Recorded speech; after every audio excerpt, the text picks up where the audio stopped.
श्री स्वामी समर्थ मंडळी, इथे मी हिरव्या मिरचींचं लोणचं बनवत आहे. तर चला तर मग त्याच्यासाठी लागणारं साहित्य बघूयात आपण. इथे मी अर्धा किलो मिरची घेतलेली आहे.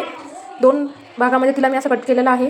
त्याच्यानंतर मी इथे अर्धी वाटी मोहरी घेतलेली आहे, मीठ आणि एका लिंबूचे आपल्याला 4 भाग करायचे आहेत. एकदम सिंपल रेसिपी आहे. आता ही मोहरी आपण थोडंसं मिक्सरमध्ये फिरून पावडर बनवून घेऊयात. हे बघू शकता तुम्ही, अशा प्रकारे जास्त जाडसर पण नाही, एकदम मीडियम आपल्याला मिक्सरमध्ये फिरून घ्यायचं आहे मोहरीचं पावडर. आता मी इथे एक मोठं भांडं घेतलेलं आहे, त्याच्यात मिरची टाकून घेऊयात आपण. इथे मी मोहरीचं पावडर टाकत आहे. अर्धा किलो मिरचींमध्ये मी तर अर्धी वाटी मीठ टाकत आहे. मीठ इथे भरपूर प्रमाणात लागतं, कारण मिरचीला चव येते तेव्हाच.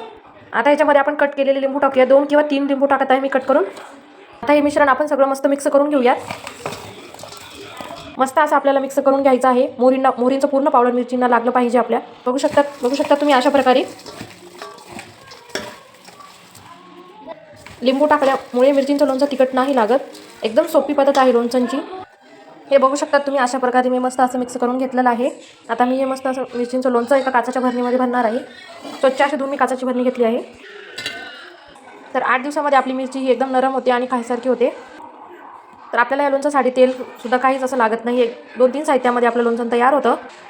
तुम्ही खिचडीसोबत एक मिरची घेऊन खाऊ शकतात किंवा जेवणासोबत पण घेऊ शकतात. रेसिपी आवडला असेल लोणच्यांची तर व्हिडिओला लाईक करा, शेअर करा, सबस्क्राईब करायला विसरू नका. श्री स्वामी समर्थ.